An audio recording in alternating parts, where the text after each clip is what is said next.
America is drowning in chaos. People are starving, unemployment is rising, and the government doesn't know what to do. And at that moment, they come on the scene, those whom many considered villains and some considered saviors. This is the Mafia. They not only profit from the crisis, but also help ordinary people. Today, I will tell you how the Great Depression made the Mafia stronger than ever. America in crisis is a time when the Mafia becomes a hero and a villain at the same time. The year is 1929. The stock market is collapsing. The U.S. economy is falling into the abyss.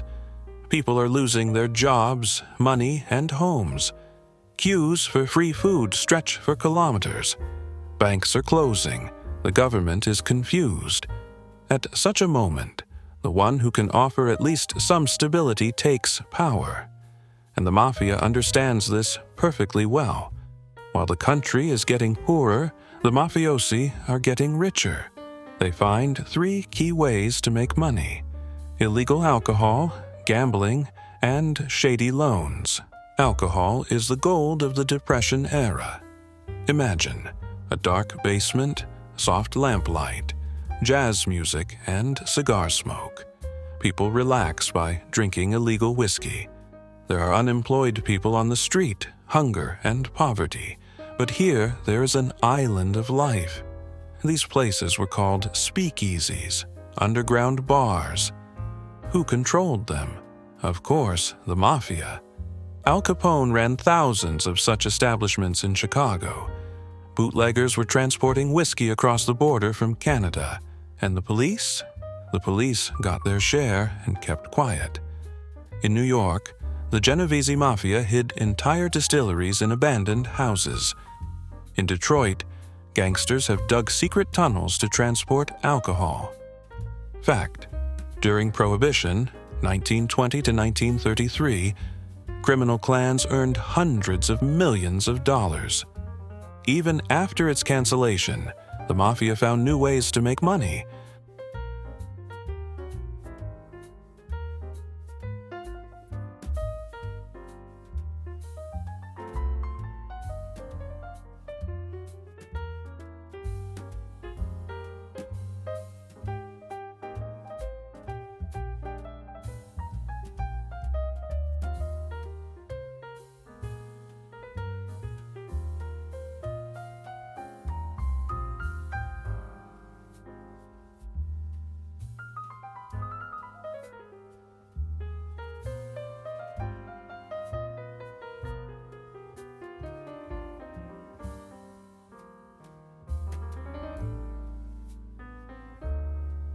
The Mafia is like a people's bank.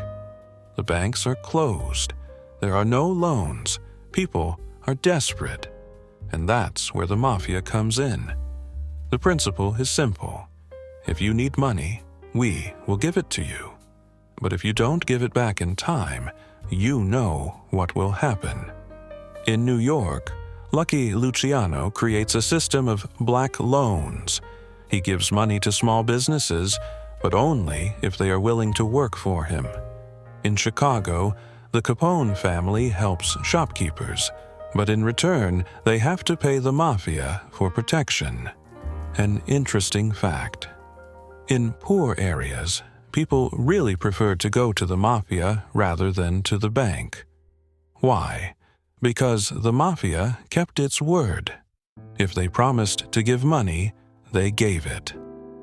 Chapter 2: Clan Wars and the Battle for Power.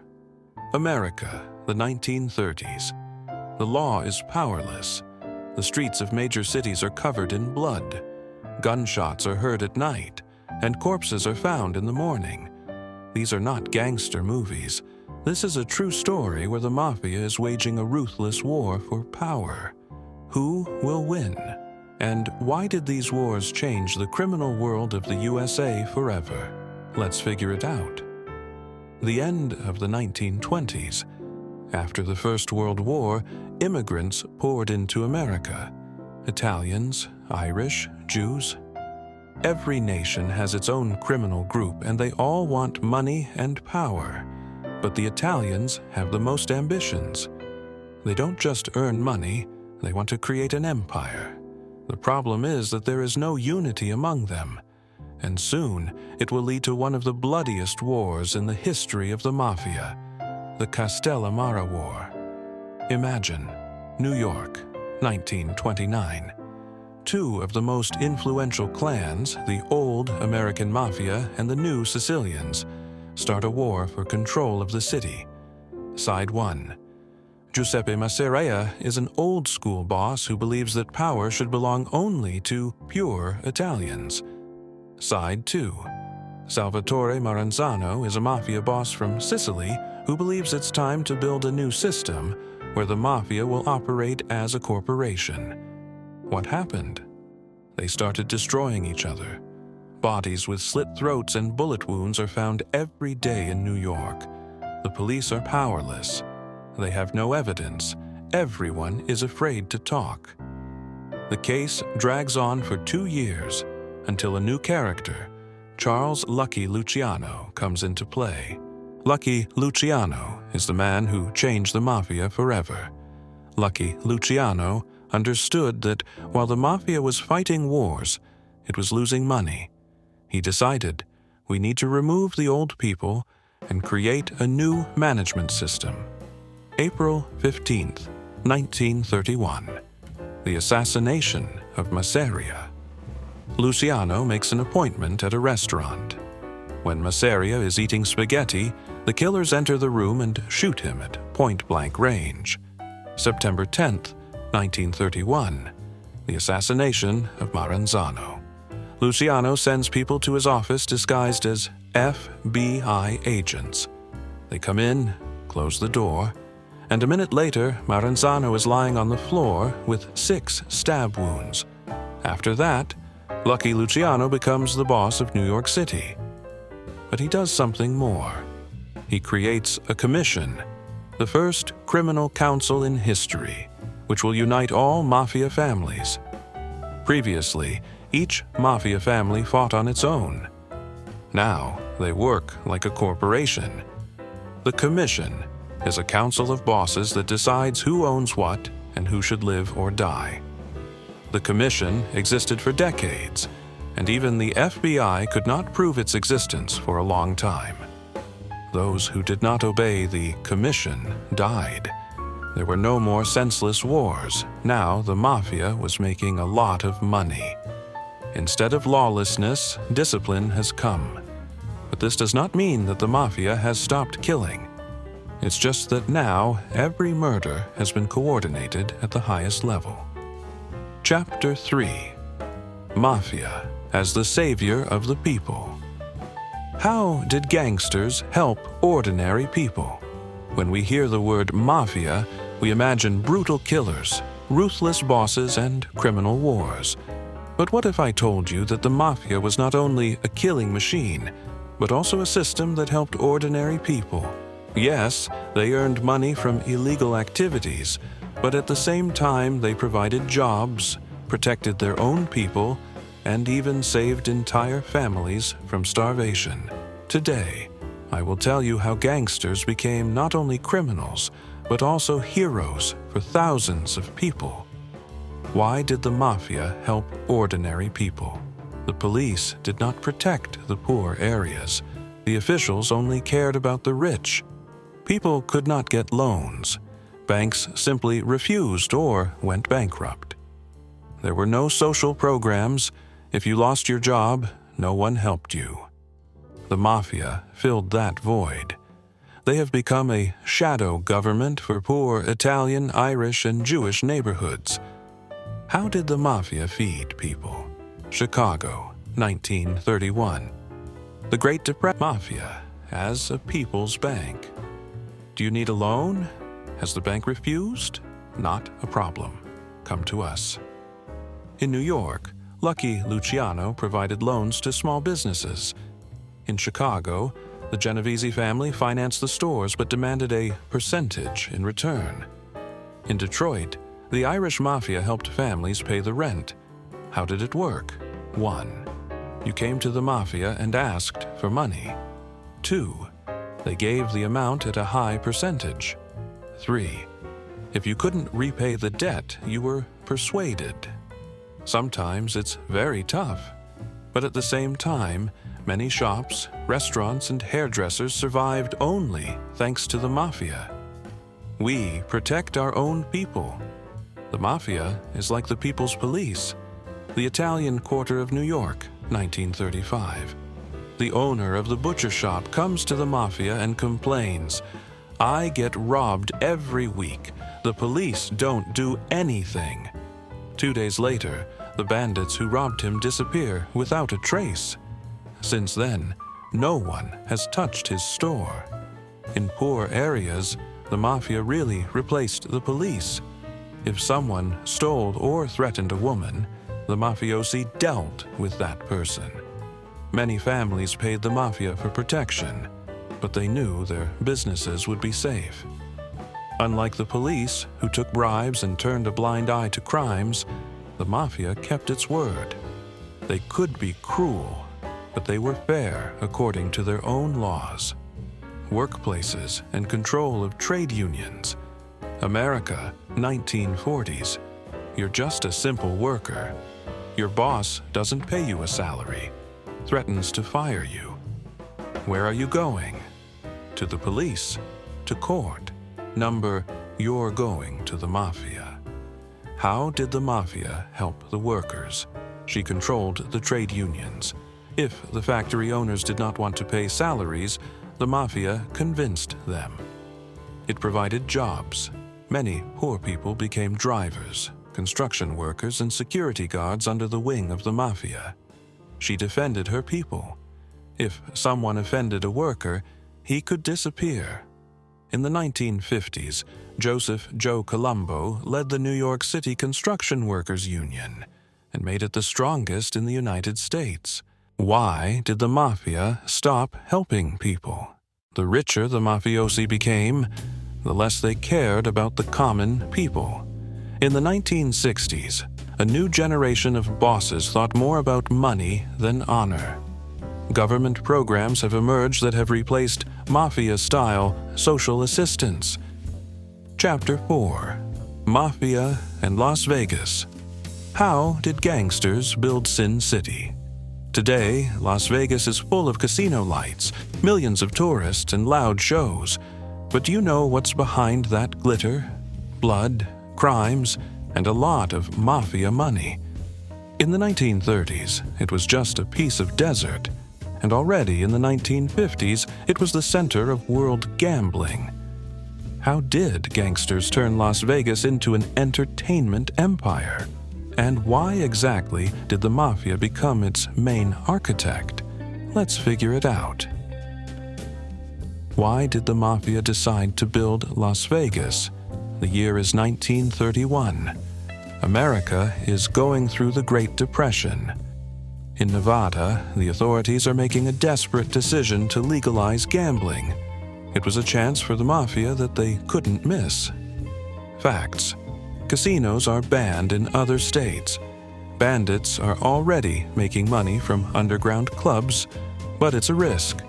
In Vegas, you can do the same thing legally, and no one will interfere. But there's a problem. Las Vegas back then was just a desert with a couple of taverns and mining bars. And then a man comes on the scene who will change history. Bugsy Siegel is a gangster who saw the future of Vegas. If you want to make a lot of money, don't just steal, but create a place where people will take them themselves. Benjamin Bugsy Siegel is a charismatic gangster who believed that casinos in Las Vegas could bring in millions. He persuades the New York Mafia to invest in the first luxury casino hotel, the Flamingo. How did he do it? He attracted the money of the commission. He convinced Luciano and Meyer Lansky. He built a hotel for $6 million, a lot of money at that time. He made it not just a casino, but a real luxury resort. Expensive rooms, pools, and show programs. But Bugsy didn't take into account one thing. The Mafia doesn't like it when someone wastes their money. The murder of Bugsy Siegel. The Mafia does not forgive mistakes. June 20th, 1947. Bugsy Siegel sits at his home in Beverly Hills. He's reading a newspaper when suddenly, bullets burst the window. 9 hits and the legend is dead. Who could have ordered Bugsy? Meyer Lansky is his best friend, but he's too pragmatic to take losses. The New York Mafia, they didn't want to lose money because of one man's dreams. The Chicago bosses, they needed to take control of Vegas. After Bugsy Siegel's death, Flamingo began to make huge profits, and the Mafia realized that Vegas was their gold mine. Skimming. How did the Mafia cheat casinos? In the 1950s, Las Vegas became America's largest gaming center. Casinos brought in millions, but not everything went to the box office. How did the skimming scheme work? The casino accepts thousands of dollars of bets. Before the money gets into the accounting department, the Mafia takes some of the cash. Officially, the casino shows lower profits, which means less taxes. In the 1950s, the Lansky family withdrew $1 million a year from the Tropicana Casino. The Chicago Mafia controlled Sahara and Stardust, stealing hundreds of thousands every month. Tony Spilotro, the prototype of Joe Pesci's character in the movie Casino, led the entire criminal scheme in the 1970s. The FBI has been trying to uncover this scheme for decades, but there was no evidence. Everything was done in cash. Show business and mafia. Why did gangsters attract stars? Las Vegas in the 1950s was not only a casino, but also a stage where the greatest artists of the era performed. Why did the Mafia rely on show business? To attract rich clients. To launder money through official contracts. To control the artists and use their connections. Frank Sinatra was involved with the Mafia and performed in casinos they owned. Elvis Presley did his legendary shows in hotels controlled by Mafia bosses. Dean Martin, Sammy Davis Jr., and the entire Rat Pack were part of this system. They say that when Sinatra was once refused a contract in Vegas, he called the right people, and the problem disappeared overnight. How did the Mafia lose Las Vegas? In the 1960s, the war against the Mafia began. The government became tougher. The FBI deployed agents in the casino and began to uncover the skimming. In the 1980s, large corporations began buying up casinos. The Mafia could no longer control the business. By the 1990s, there were no Mafia bosses left in Vegas.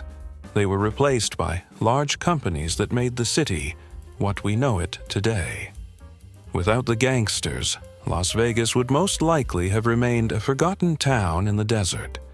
They were the first to see its potential, invested millions, and made it a global entertainment hub. But they also turned it into a criminal paradise where money disappeared and people disappeared without a trace. Chapter 4.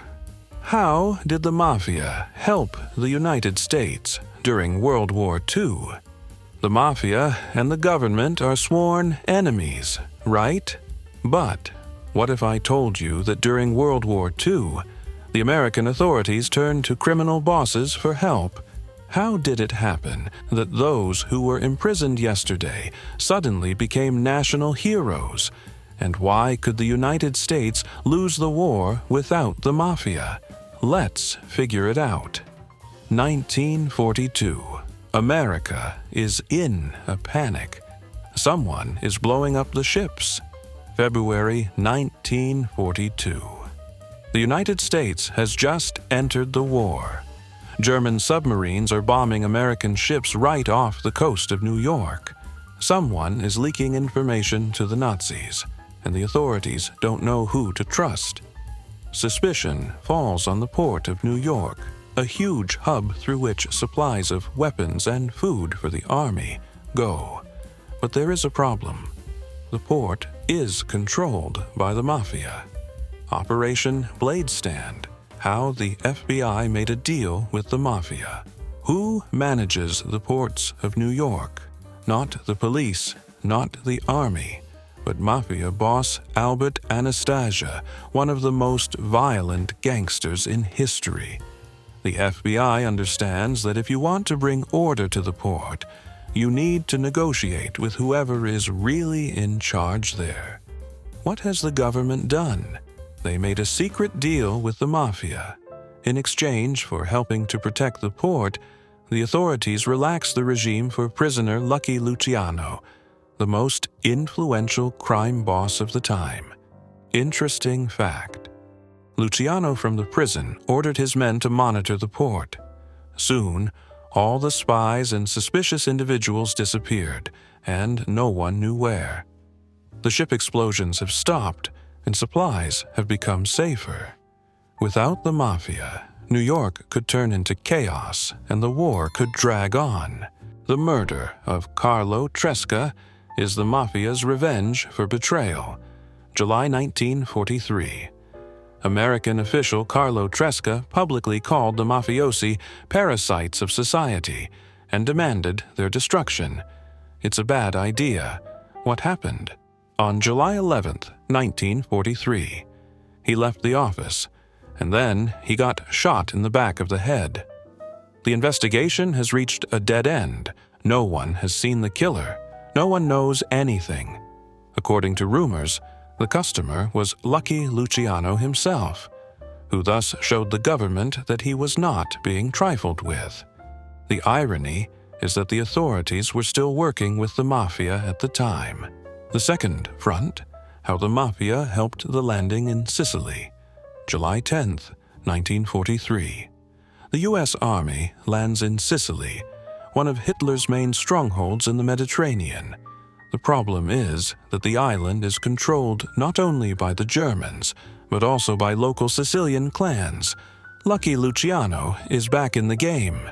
He gets involved with the Italian Mafia through his connections. The bosses of Sicily order the locals not to resist the Americans. As a result, the United States captures the island in just 38 days instead of several months. After the war, many of the mafiosi who helped the United States gained influential positions in Italy. After the liberation of Sicily, the Mafia in Italy became stronger than ever. They gained access to the government and even the U.S. business. Why did the authorities betray the Mafia after the war?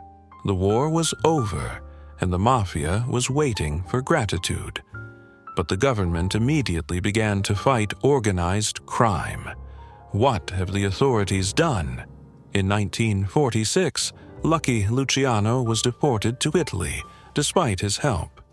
In the 1950s, the FBI launched harsh raids against Mafia families. In the 1960s, President Kennedy declared war on organized crime. It turns out that as soon as the Mafia was no longer needed, it was simply thrown away. Chapter 5. Gangsters in Hollywood. How did the Mafia control the Dream Factory? Hollywood is a world of glitz, wealth, and big names. But do you know who was really behind it in the 1930s and 60s? Mafia. Not a single gangster movie was shot without their approval, and movie stars were often under their tutelage. How did the criminal bosses manage the largest film studio in the world? Which of the actors they controlled? And why was even Frank Sinatra afraid to contradict them? Let's figure it out. First, contacts. Why did the Mafia come to Hollywood? The 1930s. The film industry is booming. Cult films are being released, but a completely different story is going on behind the scenes. Why is the Mafia interested in Hollywood? Movies made millions of dollars. Hollywood was full of powerful politicians, businessmen, and stars. Actors, directors, and producers loved to gamble, go to underground clubs, and borrow from the right people. The Mafia realized that Hollywood is a gold mine that can be kept under control. How did the Mafia make money in Hollywood? Of film, studio racketeering. In the 1930s, Hollywood's labor unions were controlled by bandits. If the studio did not pay protection, sabotage began on the set. The lighting suddenly broke down. The scenery was burning down in fires. Trucks with equipment were missing. As a result, the studios themselves went to the Mafia to solve the problem. Luciano and Lansky controlled the unions through their connections, forcing the studios to pay millions for safe work. Casinos and underground clubs. The actors and producers loved casinos. The Mafia provided them with places where they could play big. It was easy to lend money to the stars, but they had to pay it back with interest. If someone delayed payments, their reputation could suffer, and sometimes their health. Frank Sinatra took money from the Mafia to play, and then was forced to work for Mafia bosses. George Raft, an actor known for gangster films, was a close friend of Lucky Luciano and Meyer Lansky. Control over actors and directors. The Mafia chose which actors would get the lead roles in gangster films. If someone refused to cooperate, their career could end quickly. And if someone dared to speak publicly against the Mafia, they could simply be removed. The Mafia promoted its people in the cinema. For example, actor Frank Sinatra got the lead role in From Now On and Forever and Ever, 1953, thanks to the convincing request of Mafia boss Sam Giancana to the producers. Lana Turner was dating mobster Johnny Stompanato. When he started beating her, her daughter attacked him with a knife. The case was hushed up. The Mafia didn't like being talked about too much. Hollywood movies are under Mafia control. In the 1940s and 50s, almost all films about gangsters were approved by the Mafia. If the gangster in the movie was weak or looked ridiculous, he could simply be banned. The producers were afraid to do stories that showed the Mafia in a bad light. In 1951, the film I Confess by Alfred Hitchcock was almost banned. Mafia bosses felt that it incorrectly shows criminals. The Godfather, 1972, was released only after the Mafia from the Gambino family personally checked the script. Frank Sinatra is a Mafia-related star. Frank Sinatra is one of the most famous singers and actors of the 20th century. But few people know that his career largely depended on the Mafia. What kind of connections did he have? He performed in casinos owned by the Mafia. I flew on private gangster planes. He took money from the bosses and even passed on their messages to each other. In the 1960s, he was a friend of Sam Giancana, one of Chicago's top crime bosses. When he refused to perform at one of Giancana's clubs, he was quickly reminded of his debts. Some even believe that Johnny Fontaine's character in The Godfather is copied from Sinatra. How did the Mafia lose Hollywood? The 1960s. The fight against organized crime begins. What has changed? The FBI has begun a harsh purge of Mafia clans. Hollywood studios have become big corporations. The influence of the Mafia has weakened. In the 1970s, films were released that, for the first time, honestly showed gangsters. The Godfather, Serpico, Scarface. The last major Mafia project in Hollywood was the promotion of The Godfather. After that, they lost their influence on the film industry. Without the Mafia, many celebrities would not have become stars. They controlled the studios, financed the films, and decided who would get the role. But when Hollywood became stronger, it threw out the Mafia as an unnecessary detail. There are only legends and films based on real events. Chapter 6: The FBI's Hunt for the Mafia and the Age of McCarthyism. How the state declared war on gangsters. In the 1930s and 50s, the Mafia seemed invulnerable. They controlled New York, Chicago, Las Vegas, and even Hollywood. But soon they had a mortal enemy, the FBI. How did the Mafia hunt begin? How did Senator McCarthy turn the fight against communists into a war against gangsters? And why did this mark the end of the golden era of organized crime? Let's figure it out. The FBI hunt. Why did the state start fighting the Mafia? The beginning of the 1950s. Powerful criminal clans ruled the cities, earned millions from casinos, illegal betting, gambling, and show business. The police are either afraid or bought. But a man appears in the White House who declares war on the Mafia. President Harry Truman understands that criminal bosses have penetrated too deeply into the U.S. economy. But who will lead the fight against them? The answer is the young director of the FBI, John Edgar Hoover.